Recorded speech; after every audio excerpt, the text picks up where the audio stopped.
Fala, meu lindo! Minha linda!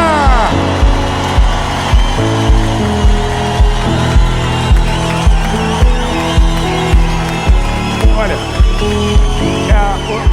eu admiro vocês, de verdade. Irmão, o povo tá cansado. O povo mais de idade. Irmão, já é mais de 10 horas da noite, a gente tá gravando. Irmão, eu não sei você, mas eu me empolgo. Eu sinto a presença de Deus, eu fico feliz demais. E o que era para ser 15 minutos virou 25, 30 minutos. Então eu vou te falar uma coisa, vale a pena. A gente está em Curitiba e esse é o Mentoria de Vida.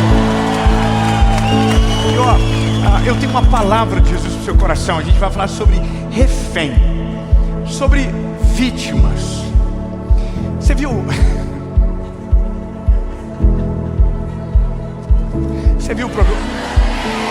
Você viu aquele vídeo dos 30 gordos contra o nutricionista? Não é nutricionista, é treinador, não é? Você viu? Então, amém. Só para desabafar. Que eu vou falar sobre isso aqui. Porque quem não é aquele que, sabe, determina a sua história, vira vítima das escolhas que não conseguiu fazer. E eu não estou nem falando de gordo agora. Para trás de mim essa polêmica. Eu vou falar sobre passado. Mas antes da gente começar, eu quero te pedir um favor muito importante. Compartilhe o vídeo, curte o vídeo. Se você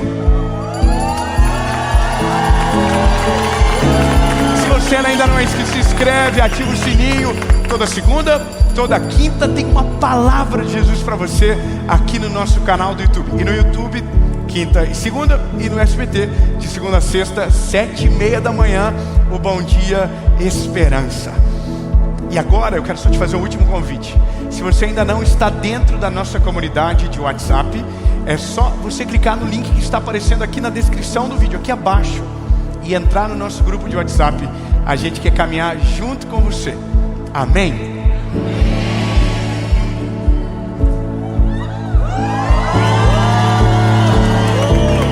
Vamos para a mensagem.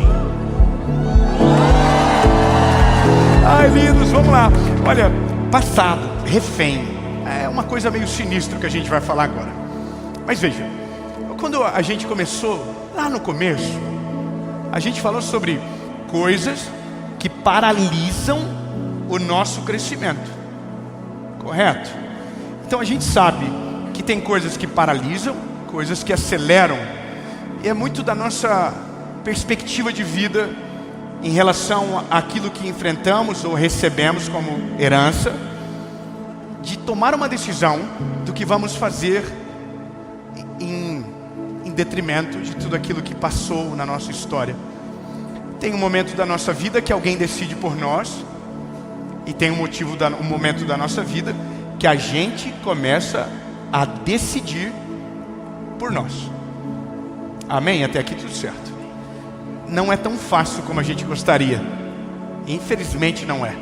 O ser humano, ele é estranho, porque a mesma circunstância para um promove um gigante e na outra promove um derrotado. A mesma circunstância. Eu não sei se você percebe isso, mas numa família onde foi o mesmo pai, a mesma mãe, saem filhos completamente diferentes. Você percebe que, por mais que a gente diga que nós somos reféns do passado, ou que a gente viveu o que a gente não escolheu, como é que pode alguém romper, o outro não? É uma pergunta que faz a gente coçar a cabeça para encontrar a resposta. A gente vai falar de personalidade, a gente pode falar de, sabe, quem apareceu no caminho de alguém que não apareceu no caminho do outro, e tem várias nuances que talvez mudam o final dessa resposta. Mas eu quero que você caminhe comigo pela palavra.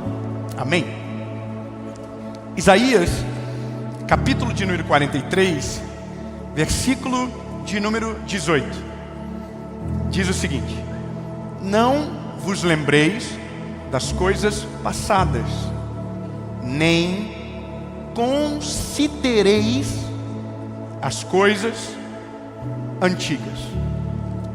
Eis que eu, o Senhor, farei uma coisa nova. Podia ter um amém pelo menos, né? Um amém. Acho que eu ficaria feliz com um amém. Um amémzinho, só. Um ainda bem que eu vim. Não, só. Ainda bem que eu vim. Porque ficou chato, né? Deus fazendo uma coisa nova e a gente... Pois então, continue. Não, calma. Eis que eu, o Senhor, farei uma coisa nova.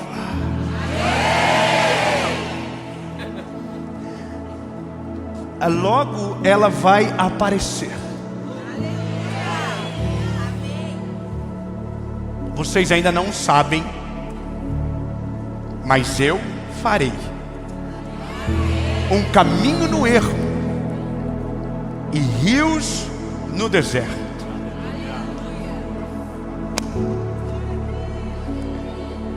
Deus é maravilhoso em mudar final de histórias.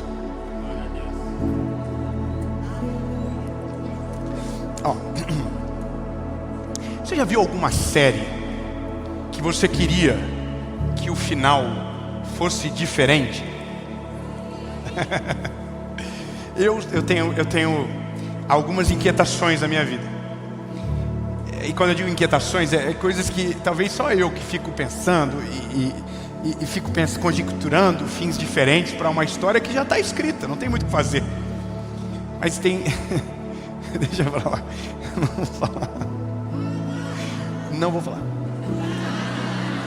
Parem de ser fofoqueiro. Olha, algumas histórias eu queria que o final fosse diferente. E isso é o normal do ser humano. Mas a gente não tem o poder porque a caneta não está na nossa mão. E a história já foi escrita e contada. Só que a vida, ela imita a arte. Porque a maioria de nós, a história já está escrita, contada e o final está pronto. É basicamente isso.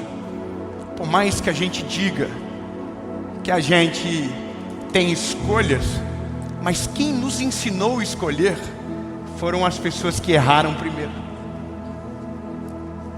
É doido tentar imaginar que a gente tem o poder da escolha, mas quem nos ensinou a escolher errou. Então não é nem sobre o fim das coisas, é mais de onde elas partem. E a partida é da escolha que quem errou primeiro nos ensinou a fazer daquela maneira. Então a gente não quer que os nossos filhos chorem como a gente chorou. Então a gente olha para o choro, mas esquece que aquilo foi colocado dentro de nós. Está enraizado na gente. Ensinaram a gente de uma maneira, não ensinaram outra. Então, não é sobre fazer diferente. A pergunta é, como você faz diferente se não aprendeu a outra maneira de fazer? Isso é uma das coisas mais complexas da vida, que é injusto quando alguém fala que você tem o mesmo direito que todo mundo. Não é assim. E eu não tenho nenhum pensamento com viés político agora do que eu estou falando para você.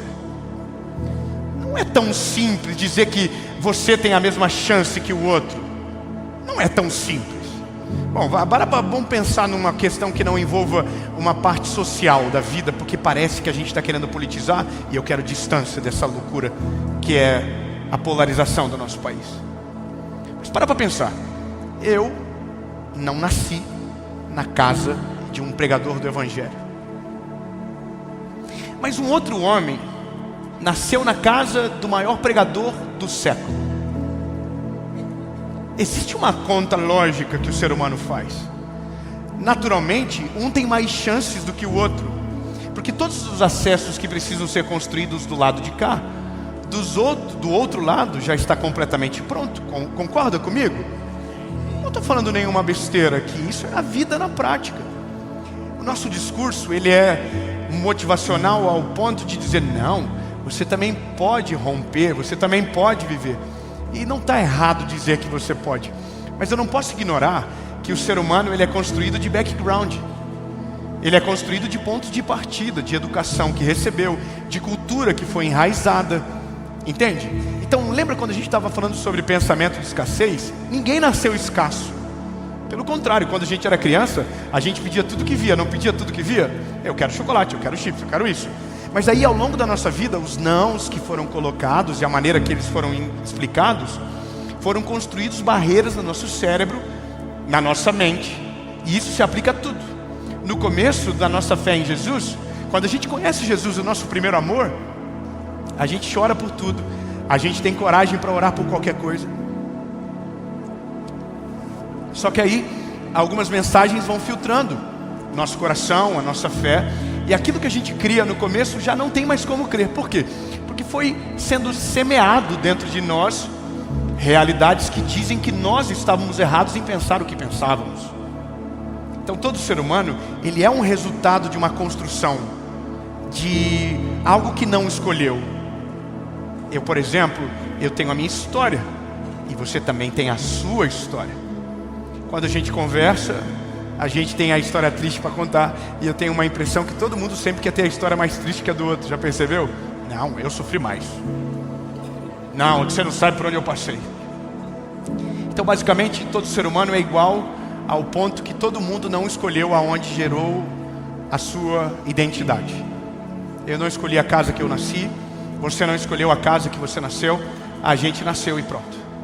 Uns deram a sorte de nascer num lar aonde a presença de Deus estava desde o começo, aonde havia oração, aonde havia a presença, aonde havia bom testemunho. Outros nasceram num lar de abuso, outros nasceram num ambiente inóspito. Uns tiveram condição, outros foram miseráveis desde sempre. Uns comeram do bem, do bom e do melhor, outros passaram fome. Mas todo mundo tem a sua história e a sua formação. Umas positivas, outras negativas. Mas quando a gente olha o contexto da vida como um todo, não tem como aplicar uma regra de dizer que todo mundo consegue a mesma coisa sem ignorar o que passou e por onde veio. E esse é a dificuldade de tudo. Porque como é que você pega o Evangelho e consegue colocar uma palavra aplicada para a vida de todo mundo que tem suas histórias singulares? Já parou para pensar que você tem um livro que nós temos acesso e que você talvez leu uma vez, ou talvez nunca leu inteiro, mas que aqui tem respostas de perguntas que nem nasceram e que foi gerado há mais de 2000 anos através da pessoa de Jesus, e muito mais através dos profetas, e muito mais desde a gênese da criação do mundo. Está aqui. Todas as respostas estão aqui. Tudo que a gente precisa está aqui.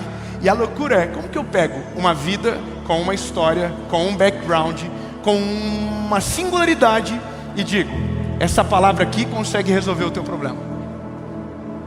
Você entende que eu vim até agora construindo para você dizendo que ninguém tem a mesma chance, partindo do pressuposto que cada um tem a sua história. Mas de repente o jogo vira. O jogo vira no ponto que quando a palavra de Deus entra, a chance de um é a chance de todos. Não, glória a Deus, ninguém pegou. Eu vou começar de novo então. Vamos imaginar. É que você não entendeu o que eu disse, só pode. Veja, até 30 minutos, perdão, 1 minuto atrás, eu estava dizendo, não tem como todo mundo ter a mesma realidade, a mesma chance, a mesma bênção, a mesma sorte, se a gente ignora que todo mundo teve uma história singular e que da mesma família com a mesma criação, saem duas realidades diferentes. Então basicamente quem nasce num ambiente de fracasso é fracassado a vida toda. Talvez um consiga romper, mas a lógica é que todo mundo fracasse. Se você nasceu num lar de bem-sucedido, a chance muito maior de você ser bem-sucedido está sobre você. Talvez você fracasse, mas a lógica diz que você será bem-sucedido. Só que todas essas teorias filosóficas, antropológicas, se esgotam quando entra a verdade do Evangelho. Não, agora eu quero que você celebre. Diga para quem está perto de você, não importa da onde você veio, quem é o teu pai, quem é a tua mãe, aonde você foi criado, se era pobre ou rico. Quando Deus entra na sua história, Ele reseta tudo.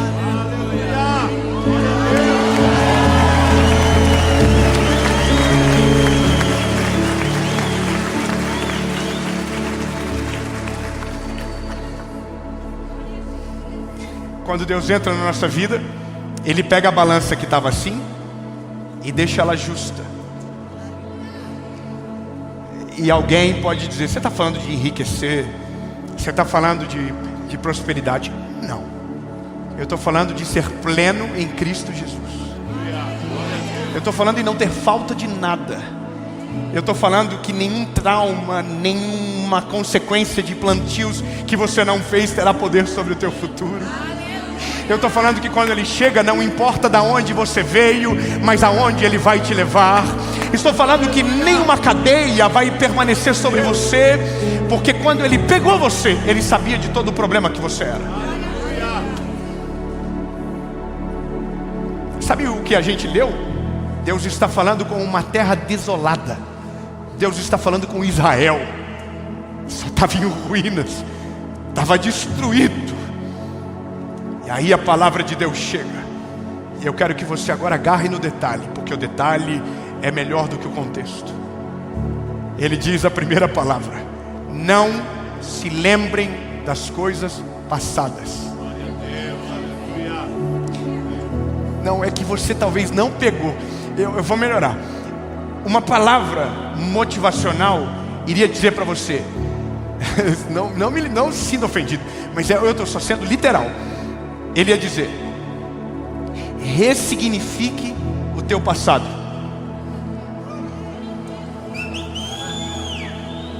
Mas o que a palavra está dizendo é: esqueça do teu passado. Ah, não, meu Deus do céu.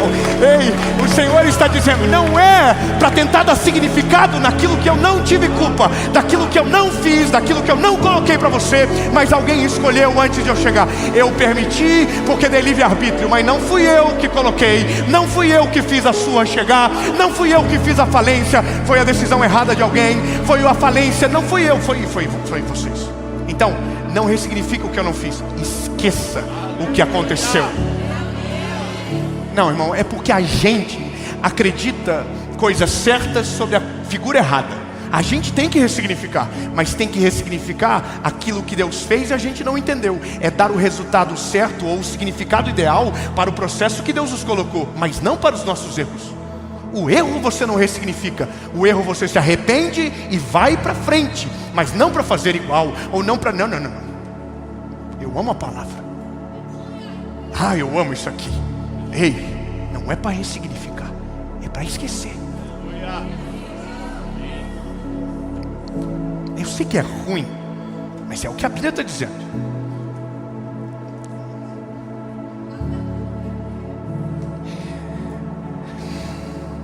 Não se lembrem das coisas passadas, nem considerem as coisas dos tempos antigos. Sabe o que é considerar? Considerar é trazer à baila aquilo que já deveria ter sido colocado no passado para decidir algo sobre o futuro. Vou ser mais claro. Pensa o seguinte: você precisa tomar uma decisão sobre o teu futuro. Qual que é o critério que você usa para tomar uma decisão? Aquilo que aconteceu no passado. Então, se o que aconteceu no passado foi frustração, você vai pegar o sentimento de frustração para decidir sobre algo poderoso que seria a nova expectativa e chance para o teu futuro. E porque você usou e considerou algo que deveria ter sido esquecido, você está afetando diretamente o teu passado, o teu futuro. E é por isso que a gente paralisa na nossa história. Porque aquilo que a gente deveria esquecer, a gente gosta de martirizar e ficar contando como história de herói.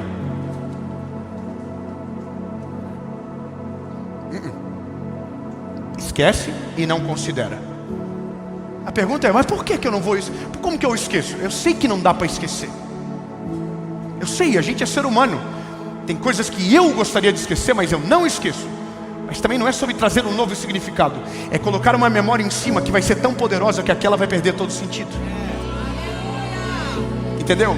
Não é sobre ficar lembrando, é sobre dizer, não, Deus está fazendo algo novo. Olha o que Deus está fazendo.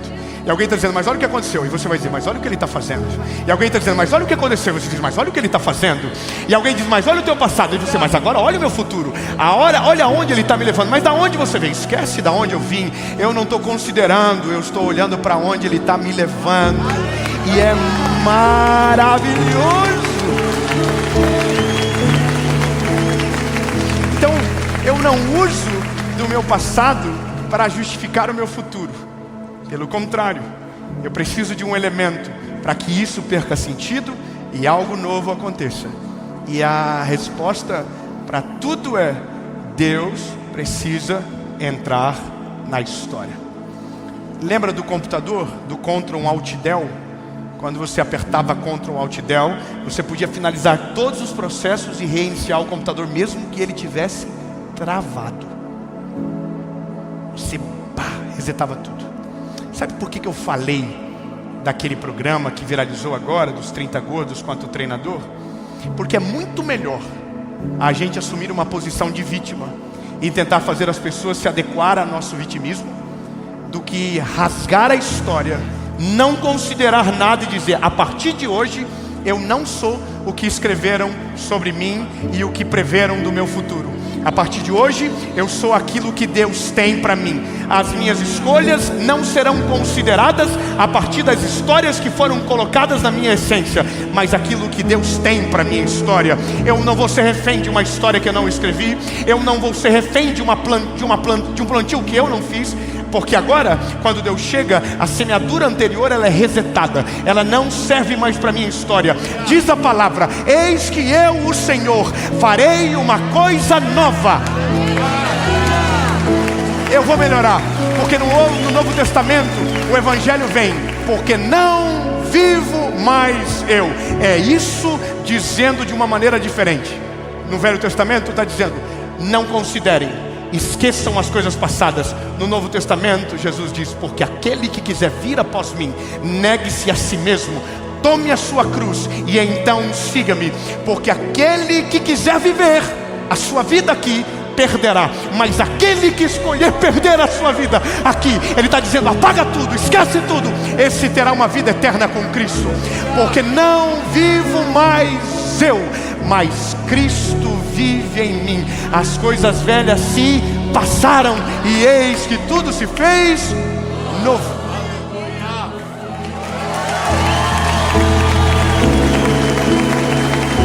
E aí, o jogo da vida, que era injusto, aparece a justiça de quem Deus é. Deus é justo. E agora, o que antes era como colheita do passado, se torna a semeadura da nossa fé para o futuro. O que você está disposto a viver? Que você tem fé para encarar e tomar risco, para desfrutar do que Deus tem para você? Qual é o nível da tua entrega? Qual é o nível do teu coração? Quão rendido você está a esse amor? Quão extravagante é a tua entrega? Quão intenso é aquilo que você crê? Ou você vai ficar na posição de vítima a vida toda dizendo, se Deus tivesse aberto essa porta, eu teria entrado por ela. Se tivesse sido comigo, teria diferente. Não. Você está dizendo, ei lindo, esquece tudo que aconteceu antes de eu chegar. Não considere absolutamente nada do que aconteceu.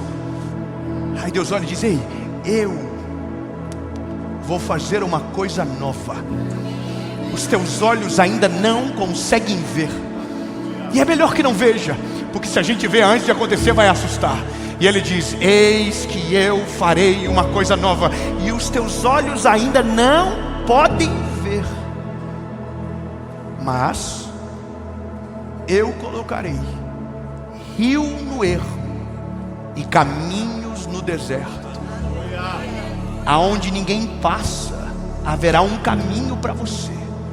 Aonde há sede, você beberá da água da fonte. Não, você tem que pegar essa palavra com a mão assim, isso aqui é para mim. Aonde ninguém foi da geração anterior, você vai pisar os seus pés. Aonde ninguém chegou, você chegará. O que era impossível para a geração que veio antes, será comum para a tua geração, e para os teus filhos será só o começo daquilo que Deus vai fazer. Porque o passado, você não será refém. Não considere as coisas antigas, ignore as coisas passadas, não traga para a mesa aquilo que não serve mais para você, porque Deus chegou na história, e quando Ele chega na história, não é mais a partir do teu passado, é a partir daquilo que Ele é.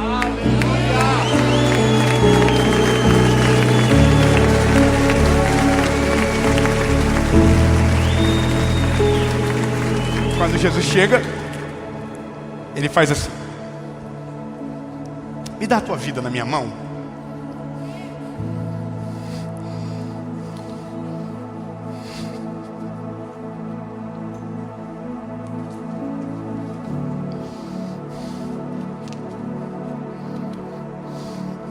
Quando Deus chega na nossa vida, Ele faz assim: me dá a tua vida na minha mão. Aí você fala: tá aqui, Deus. Tá toda rabiscada, tá cheio de vírgula no lugar errado, ponto onde não deveria, tá cheio de erro de concordância, tá cheio de decisões erradas. Está aqui. Aí Deus olha e fala: pois é, posso? Pode.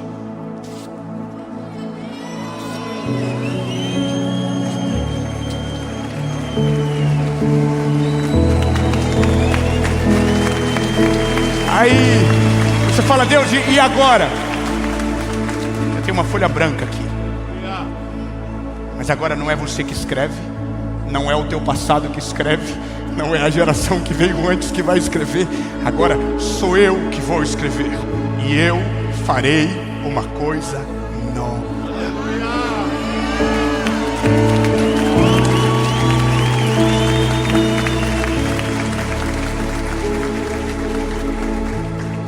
Se você quiser juntar os papéis, se você quiser buscar, ele vai estar lá no lixo que ficou. Vai estar lá. Sempre vai estar lá. Se você quiser focar nisso, você vai ser a vítima da história sempre. Mas se você dizer: Jesus, eu entendo, e eu escolho a tua vontade, mesmo que eu ainda não veja, mesmo que tudo que veio antes dizia que não daria certo, mas agora é um novo tempo, é uma nova estação. Eu vinha no carro dizendo para minha esposa, quando Jesus me encontrou, 23 de abril de 2009, eu era um lixo, eu estava um lixo, eu estava sujo até o cabelo.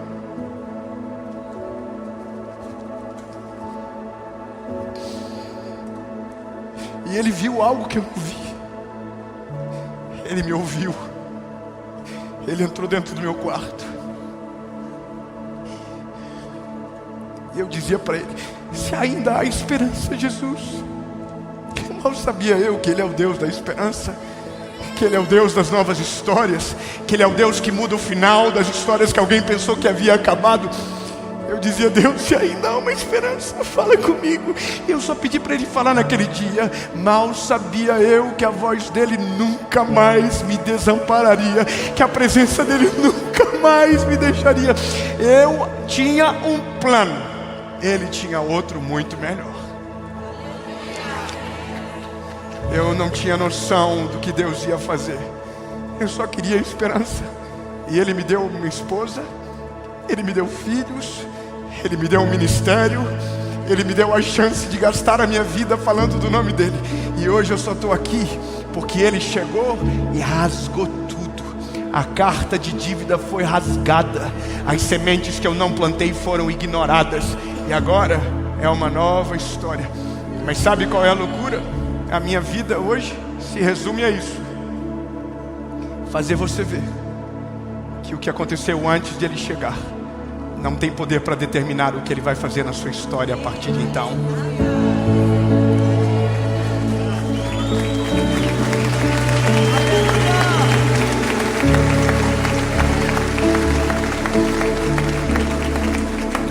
Eu preciso aproveitar. Eu tenho poucos minutos com você. Eu preciso ser direto. Está na hora de você tomar a decisão mais importante da sua vida, que é entregar a história que riscaram, que você rabiscou na mão dele. Você vai ter que se arrepender, porque tem coisa que você escreveu ali que não era certo, decisões que você tomou que não era correta. Mas você vai colocar na mão dele. Você vai dizer: Jesus, eu me arrependo de não ter tomado essa decisão antes. Eu fiz coisas no impulso, eu manchei a minha história, eu envergonhei a minha família, eu fiz coisas que eu tenho vergonha, eu sou martirizado por isso. Aí Jesus vai dizer: está aqui.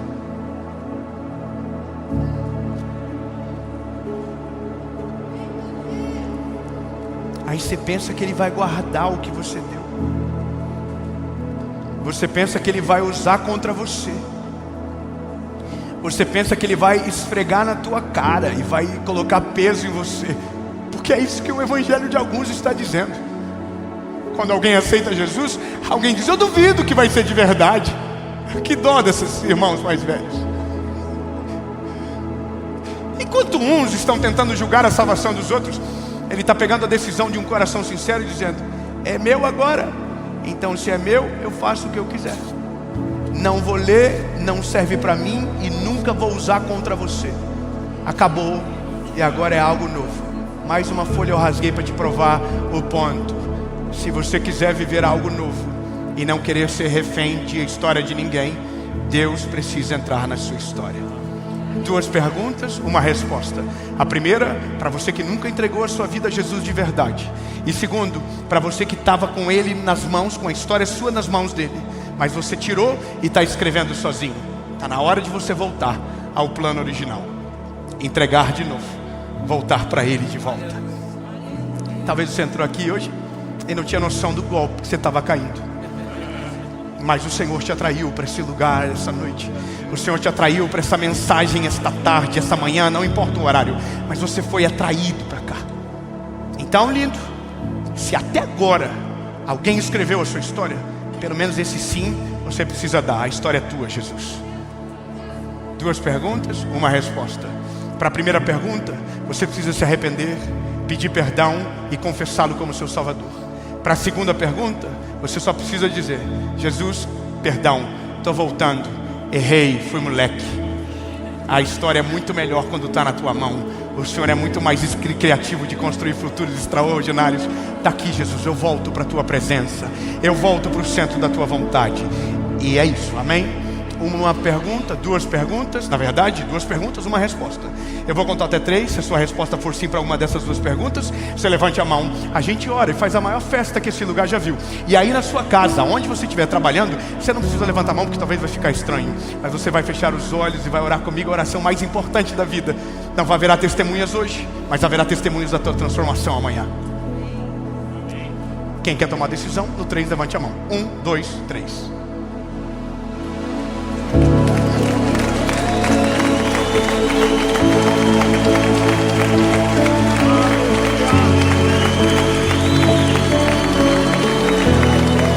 Eu vou perguntar de novo. Alguém entendeu errado? Alguém entendeu que eu estou convidando para a Disney ou para uma Black Friday? Não, eu estou convidando você para a morte, lembra? Para que isso acabe, algo em você vai ter que morrer. Porque não vivo mais eu, mas Cristo vive em mim. Eu não estou convidando você para uma vida perfeita. Eu estou convidando você para a morte, para que você possa dizer: eu não considero as coisas antigas, e nem trago à memória as coisas passadas, porque morrer para mim é lucro e viver para mim é Cristo. Então entenda, pense bem. Não adianta hoje você dar e amanhã você tirar e se devolve. É constrangedor para você e para mim que te perguntei. Mas eu não estou tentando nem te convencer do sim, do não. Minha função é só perguntar e a do Espírito Santo convencer. Eu vou perguntar de novo. Se você desistiu, só permanece com a mão abaixada, não tem problema. Mas eu pressuponho que aqueles que levantarem a mão terão caráter para que amanhã continuem com a decisão de pé. Porque aquele que começou a boa obra é final, é fiel para completar e ir até o final. 1, 2, 3.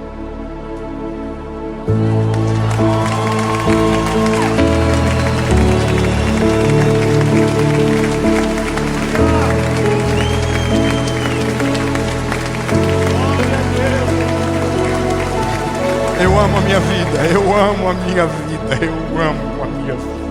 Só quem está tomando essa decisão, feche os teus olhos e repita comigo: Senhor Jesus, eu reconheço que sou frágil e pecador. Me arrependo dos meus pecados. Perdoa-me e apaga o meu passado. E escreve o meu nome no livro da vida. Reconheço que Tu és meu único, legítimo e suficiente Salvador. E eu nunca mais serei o mesmo. A partir de hoje, eu sou propriedade única, exclusiva, sua, em nome de Jesus. Amém.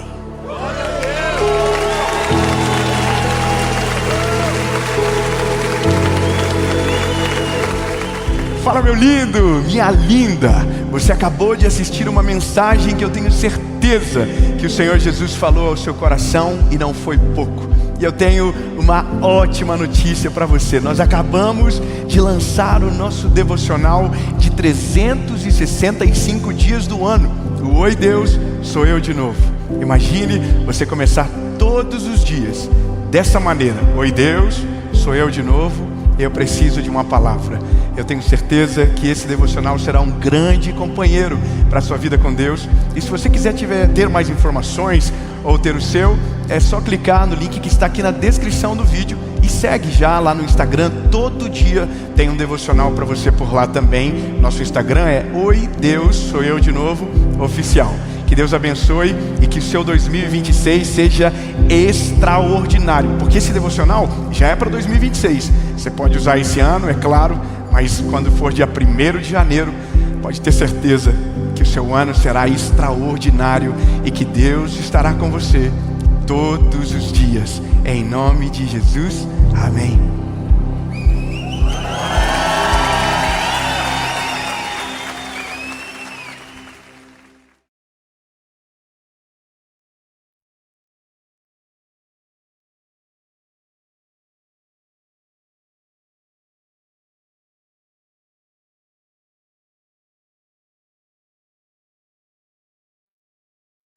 Fala, meus lindos, que bom que você está aí.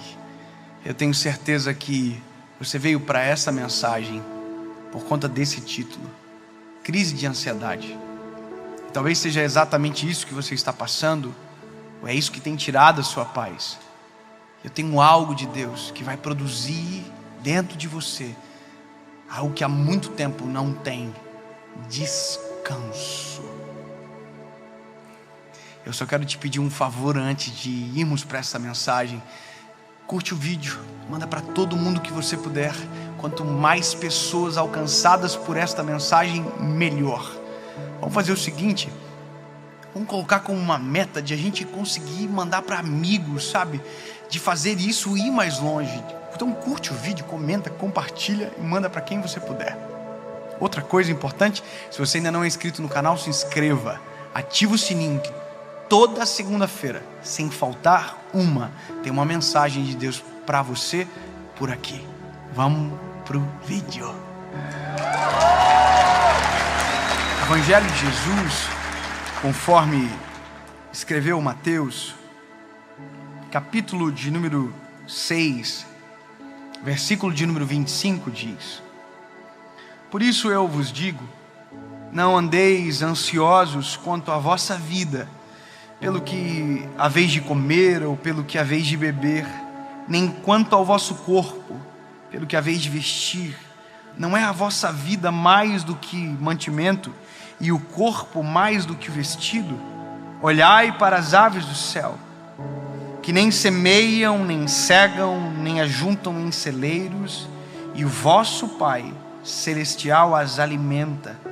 Não tendes vós muito mais valor do que elas? Uau! Eu sou muito questionado sobre essa palavra em especial, ansiedade. As pessoas perguntam para mim: David, ser ansioso é falta de fé? Depressão é falta de Deus? E às vezes a gente fica num beco sem saída, porque se exige uma resposta preparada sobre isso. E se você vai para um lado, você exclui o outro, sabe? Se você diz não, depressão não é espiritual, mas existe depressões que são espirituais. E se você dizer, olha, ansiedade é falta de fé, mas existe ansiedade que é uma patologia também. Existe crise, existem sintomas, sabe? Se você está me assistindo agora, você sabe do que eu estou falando. Um coração ansioso, ele fica apertado, o coração acelera, a gente não consegue dormir, a gente fica angustiado, a gente acelera o pensamento, e quando a gente vê, a gente está dentro de uma crise que a gente não sabe como sair.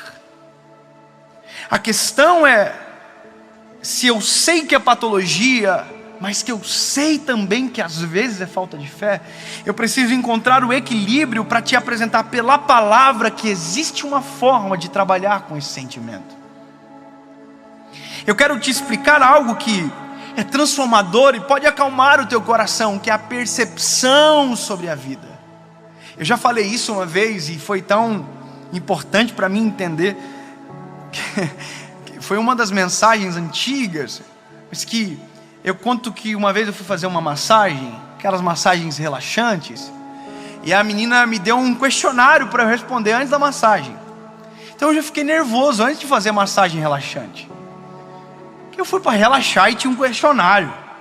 E aí estava tipo assim: você fuma? Você bebe? Você tem uma cirurgia? E você está estressado?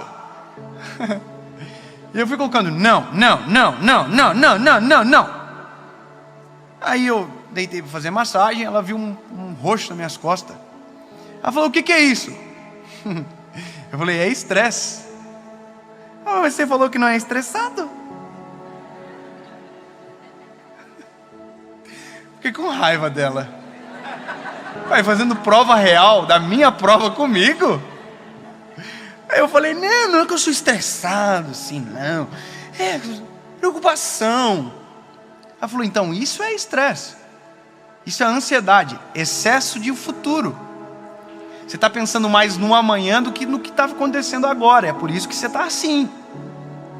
Eu falei: então prega para mim, minha irmã. Oh, aleluia. Sabe, a ansiedade é exatamente isso. A ansiedade não é o meu presente. O presente é o fato. A ansiedade está atrelada àquilo que não existe. Entende? A ansiedade é a ânsia de viver, de ver, sabe, da realidade acontecer. Então eu acelero o meu pensamento para alcançar algo que os meus olhos ainda não contemplam. E é por isso que a crise se instala. E é por isso que a gente se angustia, porque a gente começa a fazer conta.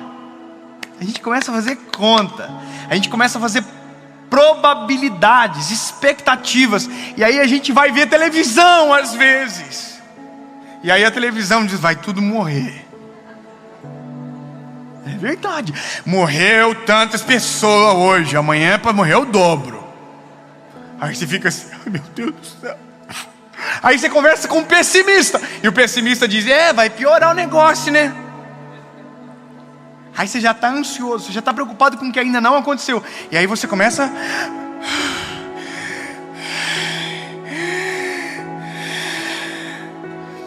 E aí se instala uma crise.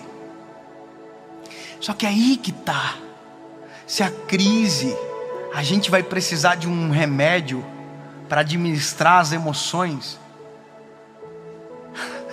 O antes da crise com uma oração às vezes resolve. Eu sei que isso vai ser difícil de você conceber, meu lindo. Mas se você aprender a fazer assim, ó, descansar, você vai ver que a vida vai ser muito mais leve. Mas para descansar você vai precisar crer. E para crer você vai precisar confiar. E para confiar você vai precisar entregar. E para entregar você vai precisar orar. Eu sei que é difícil. Você viu já aquele vídeo de um guru que ele está meditando na praia? Aí alguém chega e fala assim: ô rapaz, ele, que rapaz, tá falando aí? E ele explode com o cara. Já viu? Porque ele não estava meditando coisa nenhuma, não. Ele estava boladão. Não tinha dado tempo de meditar ainda. E a gente está vivendo assim. A gente não entregou nada na mão do Senhor, mas a gente diz que tudo está na mão dele.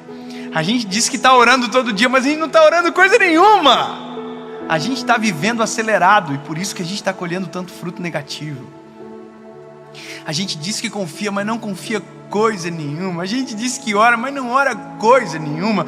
Eu estou orando coisa nenhuma. Quando foi a última vez que você dobrou o joelho no seu quarto e chorou na presença de Jesus? Quando foi a última vez que você acordou de manhã e antes de sair para trabalhar, você dobrou o seu joelho e disse: Jesus, eu consagro o meu dia nas suas mãos, Senhor.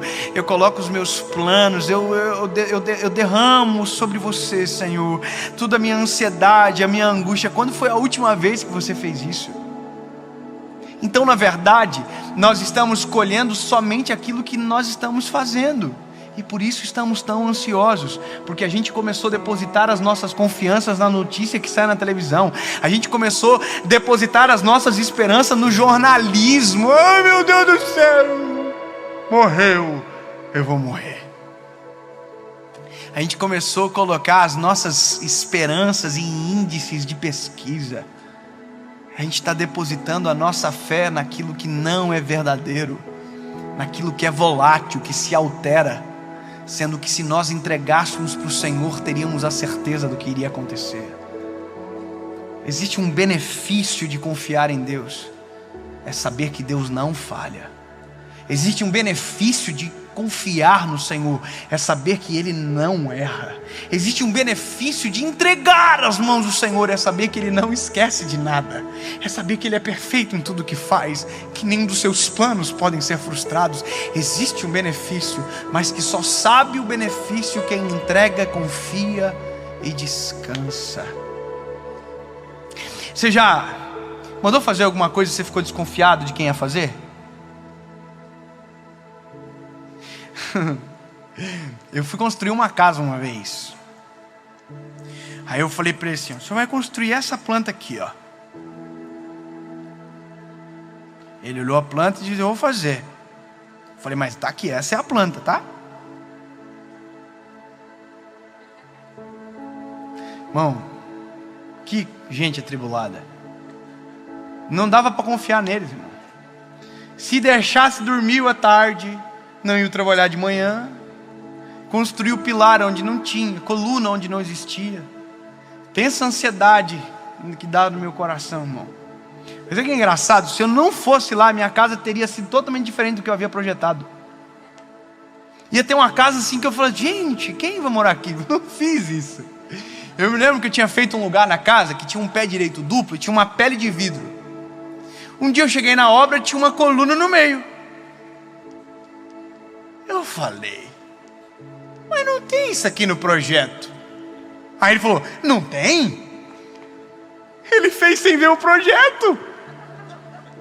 E ele disse: olha, engraçado, não tem. Quase que eu falei: vê o projeto, infeliz. Olha para a planta. Confia no que eu estou aqui, ó. Aí, irmão, eu quase morria. Eu dizia: destrói a viga, tira daí, miserável. Um dia eu cheguei na obra, o reboco estava fazendo, a parede estava fazendo assim, ó. E eu não sou vesgo não, irmão. E eu não precisei nem de plumo. Eu olhei e falei: tá torto. Sabe o que o pedreiro me disse? A gente tira num reboco. Irmão, Teve parede na minha casa que tinha quase 15 centímetros de reboco. Porque eles não estavam fazendo no projeto. E esse é o negócio. A gente pensa que Deus é igual. A gente pensa que Deus não sabe o projeto. A gente pensa que Deus não sabe sobre o amanhã. A gente pensa que Deus não tem o controle. A gente está equivocado. Mas de uma coisa certa, eu sabia que aquela casa ia ficar pronta. Com parede torta, com parede... Foi muito suor, lágrima, confusão, treta, briga. Mas eu me lembro que eu subia para o andar superior, que não dá para subir para o andar inferior, então eu ia para o superior mesmo, né? Oh Jesus. E eu me lembro que eu falava: Jesus, eu consagro a Ti, Senhor, esse lugar. Senhor, esse vai ser o nosso lar. E sabe, Deus já sabia dos planos, já sabia que a gente não ia morar ali por muito tempo, tudo já sabia. Mas a casa ficou pronta. Mas eu me lembro que uma vez, uma mulher que era vizinha daquela casa falou para minha mãe: olha, eu me emocionei centenas de vezes e o Dave nem sabe. Quantas vezes eu olhava da minha sacada, via ele chorando dentro da casa, com as mãos para cima levantadas, apresentando o Senhor aquela obra. Os meus olhos não viam a casa pronta. Os pedreiros atrapalhavam ainda mais para aquela casa não ficar pronta. Mas Deus já havia tudo preparado. Então eu posso desconfiar do pedreiro, eu só não posso desconfiar do Senhor. Eu posso aferir o plumo da parede que o pedreiro fez, eu só não posso, desconfiar do que Deus tem planejado sobre mim. Existe uma coisa que precisa dominar o nosso coração. Tudo está sob o controle do Criador. E se eu confiar no Senhor, eu posso ter certeza, Ele não erra o projeto, Ele não esquece dos planos que fez. Ele tem meu controle absoluto, o controle absoluto sobre o ontem, sobre o hoje, sobre o amanhã, depois de amanhã. Se eu entender que é isso a realidade que preciso crer, Salmo 37 é o bálsamo da minha vida. Entrega o teu caminho ao Senhor, confia nele e tudo Ele fará. Tá com Ele, não preciso mais me preocupar. Não entendeu? Pode dormir agora.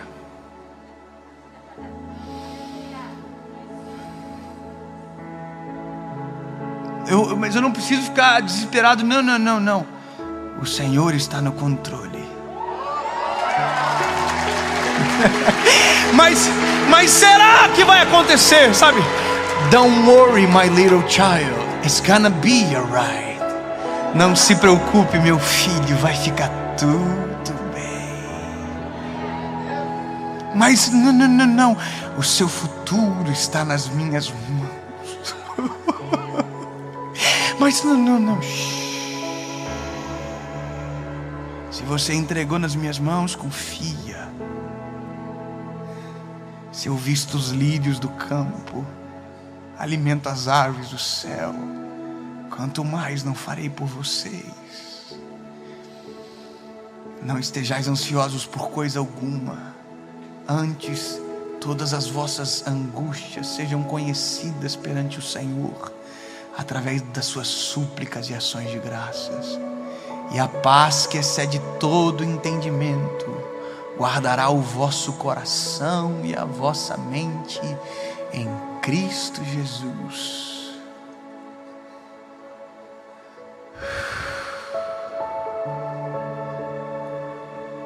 Por quê? Que eu vou ficar me preocupando se sei que o Deus de toda a criação tem o controle sobre tudo. Eu quero ter mais filhos.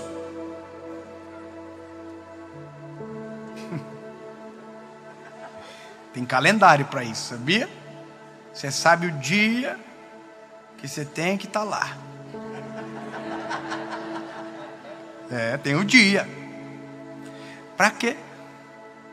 Se quem comanda todas as coisas é o Senhor. Eu posso fazer? Pode, mas não fica ansioso.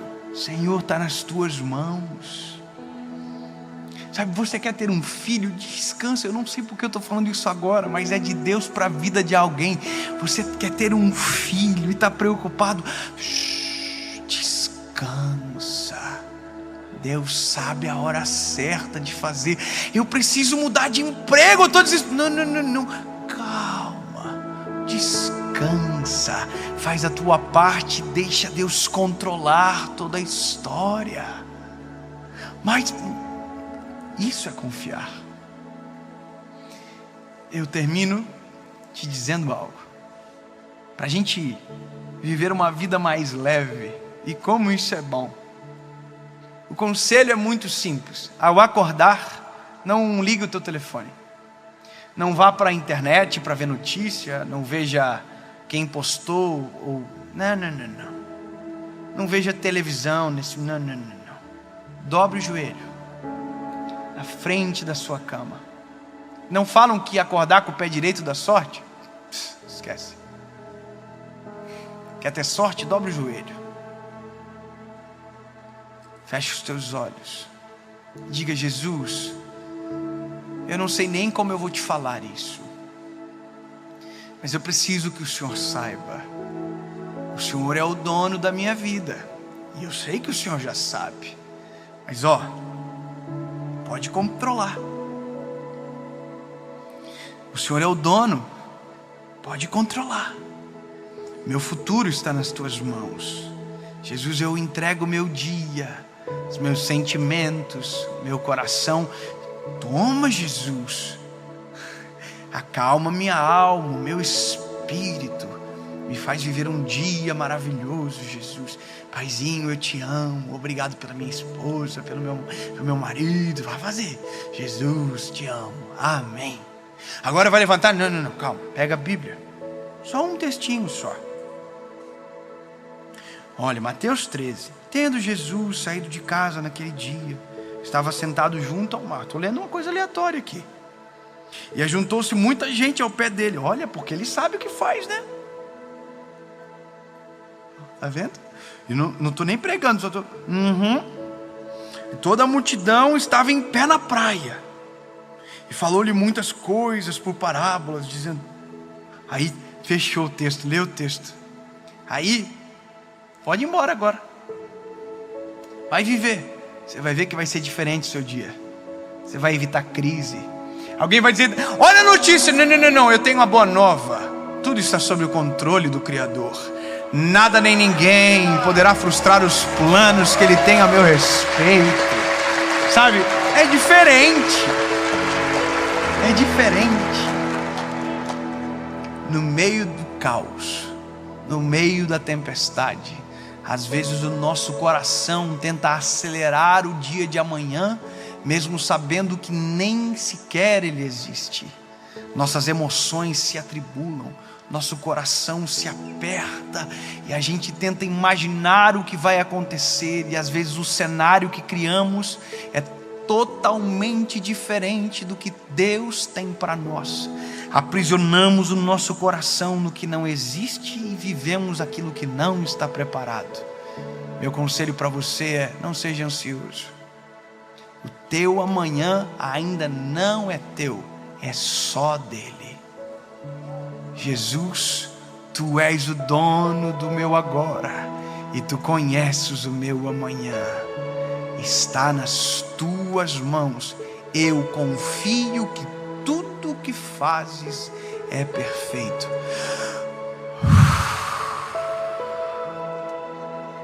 Acabou.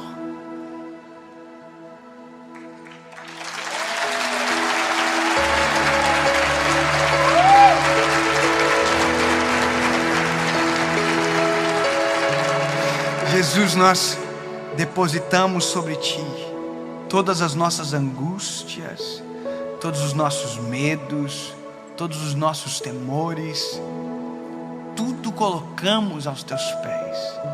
Toda a ansiedade, todo o medo do porvir. Jesus, tudo está nas Tuas mãos. Acalma o nosso coração, Jesus. nos faz experimentar a tua boa, perfeita e agradável vontade. É isso que queremos. Não é o caos que nos apresentam na televisão ou na notícia.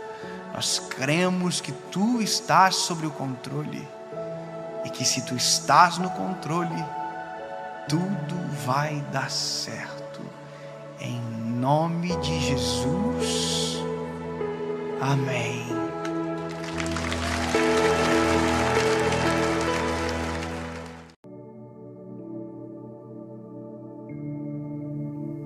Gênesis, capítulo de número 3, versículo de número 8 e 9 diz: ouvindo o homem e sua mulher os passos do Senhor Deus, que andava pelo jardim na viração do dia, esconderam-se da presença do Senhor Deus entre as árvores do jardim. Mas o Senhor Deus chamou o homem, perguntando: aonde está você? A Bíblia, nesse início em Gênesis, ela nos revela uma faceta de Deus que, para mim, é extraordinário. Porque quando nós falamos de intimidade, obviamente intimidade é Deus se relacionando com o homem e o homem se relacionando com Deus. Só que para pensar o seguinte, que quando Deus se relaciona com o homem, não tem nada novo no homem que Deus não saiba, porque nada está oculto aos olhos do Senhor. Portanto, o privilégio de o homem se relacionar com Deus é nós conhecermos algo que não está acessível a nós. A intimidade nos dá acesso ao coração de Deus, a lugares que ninguém chegou. E Adão e Eva tiveram aquilo que basicamente ninguém teve, porque eles estão do início, eles são os primeiros. Eles acordaram simplesmente e ao abrir os olhos viram o Criador. O meu filho, quando nasceu, a primeira coisa que ele viu foi um pouco de luz, depois a minha esposa e depois um pouquinho de mim. Adão, quando nasceu, quando foi gerado e fôlego de vida através do sopro trouxe ar a ele, os olhos se abriram. E a primeira coisa que ele viu foi Deus. Você já imaginou que loucura? O alfa, o ômega, o princípio e o fim, o eu sou o que sou. O mais incrível se apresentou a Adão. A Bíblia diz que Deus fez a terra, fez um condomínio fechado chamado Éden, e colocou Adão e Eva para cuidar. Adão e Eva foram colocados lá dentro para viver em harmonia. Adão teve tarefas. Eu acho que era incrível imaginar isso. Eu não sei se você pensa dessa maneira, mas a minha cabeça talvez é um pouco infantil do que o normal. Eu fico lendo aquele texto quando diz que Deus fazia o animal e trazia para Adão dar o nome. Já pensou que cena? Deus fez um animal e trazia para Adão: Adão, o que você acha? Aí Adão dizia: olha, você está com uma cara de vaca. Estou criando, obviamente, mas é assim que aconteceu. Havia contato, intimidade verdadeira, havia olho no olho. E a Bíblia diz uma coisa que para mim é extraordinário. A Bíblia diz que quando o Senhor terminou a obra dele no jardim, ele fez um pacto com Adão que todos os dias, na viração do dia, ele desceria e caminharia com Adão. Já pensou que loucura? Eu não sei o que você vai dizer, mas eu, se fosse o Adão, eu não faria mais nada. Eu ia sentar, ia me encostar numa árvore e ia dizer: eu quero a viração do dia. Eu só me levanto daqui a hora que o sol estiver se pondo, porque a melhor coisa do jardim não eram os animais, não eram as árvores, era a viração do dia, porque na viração do dia a graça do jardim descia e caminhava. Você imaginou? As dúvidas de Adão eram tiradas com Deus, a conversa era um homem com o eterno. Isso para mim é muito vivo imaginar. Deus descia no jardim. Você imagina a cena? Se você ler isso aqui, você vai ver. E Deus caminhava no jardim entre as árvores. Parece que se eu fechar os olhos eu vejo Adão e Eva dizendo: está ouvindo? Ele desceu. Adão dizia para Eva: ô Eva, você está ouvindo o que eu estou ouvindo? É os passos dele, porque o jeito de ele caminhar é diferente. Aí quando eles ouviam os passos, a voz de Deus rompia do meio das árvores: Adão, aonde você está? E Adão dizia: eu estou aqui, Senhor. E aí eles se encontravam e caminhavam. Isso é vida. Vida. Caminhar com ele. Vida. Já pensou? Deus se permitir ser conhecido pelo homem é vida. E Adão teve isso e perdeu. E o que dói é saber que ele perdeu de maneira ridícula. Porque se o melhor do jardim não é as árvores, é a viração do dia, Satanás faz eles se interessarem pelo que tem de menos valor no jardim. E é isso que Satanás faz. Ele nos dá coisas que não têm valor para roubar aquilo que realmente importa de nós. Ele nos tira aquilo que muda a nossa vida para nos dar brevidade, segundos. Quantas pessoas perdem uma vida viva com Deus por conta de 10 segundos? Perdem casamentos por conta de segundos, perdem os filhos por conta de segundos, e aí aquilo que era maravilhoso é ofuscado por nós. E esse por nós que me faz refletir o seguinte: hoje pregando, eu ouço muita gente dizendo: Dave, essa vida com Deus é impossível que você fala, não dá para ouvir Ele do jeito que você fala. Eu nunca ouvi Deus falar do jeito que você diz que ouve Ele falar. E aí a minha pergunta é: Deus, será que justamente com a minha geração o Senhor está parando de falar? Será que justamente com a minha geração o Senhor está ficando de mal? Será que justamente agora comigo, vivendo os melhores dias da minha vida, podendo pregar e falar de Ti em todos os lugares, as pessoas estão parando de te ouvir? Minha pergunta é: será que Deus está de mal com a gente? Porque tanta gente reclamando. Tem gente que diz: ai, pastor, o céu é de bronze. Eu oro e Deus não me responde, não me ouve. Será? E aqui no Éden há uma resposta.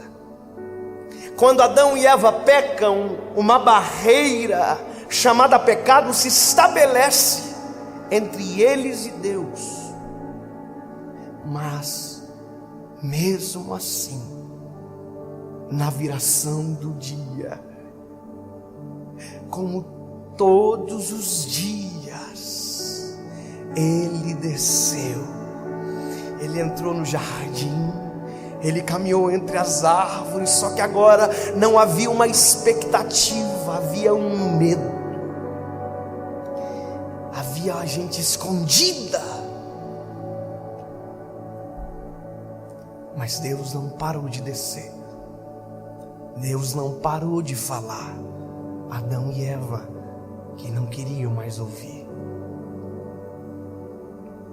Quando eles ouvem os passos pela primeira vez, eles não correm ao encontro, eles correm para longe. quando eles ouvem a voz, é a primeira vez que eles não dizem Senhor, mas eles dizem Deus.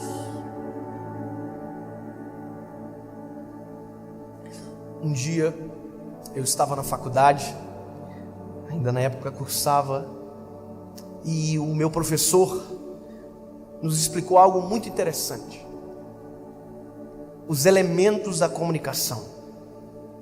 E isso para mim foi muito interessante, porque como pregador, às vezes a gente pega aquele conteúdo e já para nós já vira uma pregação. Mas naquele dia Deus terminou essa mensagem. Deus completou no meu coração a resposta para a pergunta: será que Deus está de mal? Olha, é mais ou menos isso. Uma comunicação, para ser perfeita, é necessário que alguns pontos sejam respeitados. É preciso ter o emissor, é preciso ter o receptor, é preciso ter a mensagem e é preciso ter o código. O emissor é quem fala, lógico. Logo, quem é o emissor nosso é Deus. E o emissor então fala, e pela palavra a gente entende que ele não para de falar. Segundo, nós somos os receptores, quem recebe. Emissor, receptor, mensagem. Mensagem é o conteúdo da conversa. E deixa eu te dizer, você pode até não gostar, mas Deus não fala senão pela palavra. Deus pode até usar um profeta, mas se o profeta não falar pela palavra, pode ter certeza que não foi Deus que falou com você, porque a Bíblia diz que Ele vela para cumprir a sua palavra. O nosso problema é que nós queremos ouvir a voz de Deus, mas muitas das vezes nós não queremos a opinião de Deus na voz. Quando eu era líder de jovens, os jovens iam perguntar para mim: pastor, é pecado namorar com gente que não serve a Jesus e tal? Aí eu dizia: você quer o que eu falo? Não, eu queria saber o que o senhor acha. Não, você quer saber o que eu acho ou o que Deus pensa? Não, o que Deus pensa. Aí eu abri a Bíblia: não vos prendais a um jugo desigual. Aí a pessoa: carnal. Sabe o que é isso? Nós não queremos a verdade. O que nós queremos, na verdade, é o reflexo nosso na voz de Deus. Tanto é que muita gente diz: Deus, eu quero que o Senhor me responda. E quando o Senhor diz não, você diz: por que o Senhor não me responde? Então, se nós temos o emissor, o receptor e a mensagem, fica mais fácil. Só que tem uma outra coisa, chamada código. Código é o idioma. O idioma que nós estamos conversando aqui agora é língua portuguesa. Todo mundo está entendendo. E sabe, um dia, isso aqui para mim foi muito claro. Foi um pastor na minha casa, pastor dos Estados Unidos, pastor Sente, falava só inglês. E a minha mãe, talvez é igual a sua mãe. A minha mãe é aquela mulher assim que ela limpa a casa 6 meses. Alguém chega lá em casa, ela diz: olha, não repara, tá meio bagunçado. Minha mãe, quando alguém senta para comer, ela encara. E ela pergunta: você gostou? E se você dizer que sim, ela coloca mais. Na cabeça da minha mãe, se você não comer e repetir, você não gostou. Só que naquele dia um problema se instalou na minha casa. O pastor não falava português e a minha mãe fala português, muito português. Ele chegou tomando café, minha mãe chegou: oi pastor, o senhor quer mais café?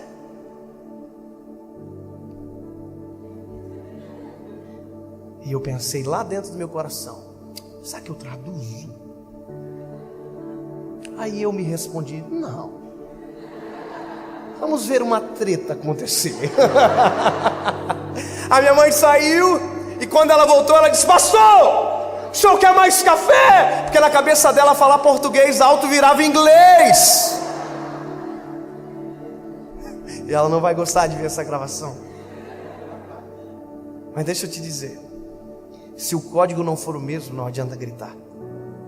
Se o idioma não for o mesmo, não adianta gritar. E Deus fala através do mesmo idioma, de Gênesis a Apocalipse. Se Deus gritar e for no idioma dele, porque ele não muda, e você não entender, não adianta. E o idioma de Deus ainda é o mesmo: santidade. Você pode até não gostar, mas ele não vai mudar o idioma, porque a gente não gosta. Ele fala do mesmo jeitinho desde o princípio. Santidade. E a última coisa,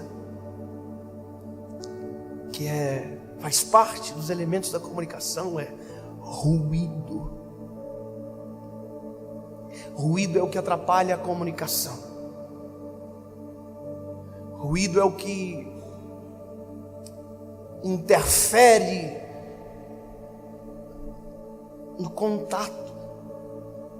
Sabe, para você entender melhor, se eu pedir para alguém aqui agora, eu acho que eu vou fazer isso. Nicolas, presta atenção, por favor, vem aqui. Vamos fazer uma coisa que não estava programada. Vem cá. Você vai filmar alguém. Fica aí mesmo. Moço, você. É você mesmo. Levanta, por favor, se você puder. Você pode me ajudar? De livre, espontânea pressão. Vai lá atrás, por favor, que o Nicolas vai filmar você. Lá atrás. Isso. Olha para mim. Você está me ouvindo? Por favor, converse. Exercite o dom que há em vós. Conversem. Pega o irmão e murmura. Tô brincando, mas vai, conversa. Você está me ouvindo? Está me ouvindo ou não? Amém. Olha, que dom. Você ouviu alguma coisa que eu falei? E agora? Você ouviu? Deixa eu te explicar uma coisa. A nossa distância tem um bom espaço entre nós. Se eu sair do microfone, você vai me ouvir. Por mais que tenha distância, às vezes a nossa distância não é o que mais nos dificulta ouvir Deus falar. Porque tem gente que está bem pertinho e que não ouve Deus falar quanto quem está tão longe, porque não tem sensibilidade. Tem gente lá no mundo que ouve mais Deus falar do que a gente que vive 24 horas dentro da igreja. Porque o principal não é a distância somente, é o ruído. Pode ficar aí. Só que a distância favorece o ruído. E o ruído não foi eu que estabeleci como emissor, foi você. A gente ouve muita coisa que não presta, fala muita coisa que não deve, anda com muita gente que não vale a pena. Sabe, é a semana inteira colocando ruído. E quando Deus quer falar, a gente diz: Deus, não fala comigo. E aí é porque você está entulhado de ruído e tem tanta coisa falando mais alto que você não vai ouvir. Você está me ouvindo? Deixa eu te dizer uma coisa. Se você quiser me ouvir melhor, você pode. Elimina o ruído. Faz assim, ó. Faz. Sabe por que é você que tem que fazer? Porque não fui eu que escolhi o ruído para você. Foi você. É você que decide. Não é eu que vou mandar os outros pararem porque você que tem que me ouvir. É você que tem que decidir me ouvir. E se você quiser me ouvir melhor, talvez eu faça uma coisa: eu baixo o tom da minha voz. Quer me ouvir?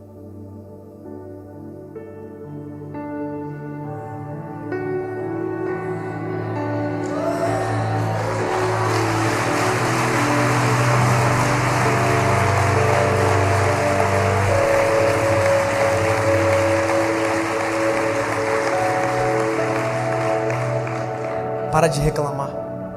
Quer ouvir Deus melhor? tira o ruído e chega mais perto.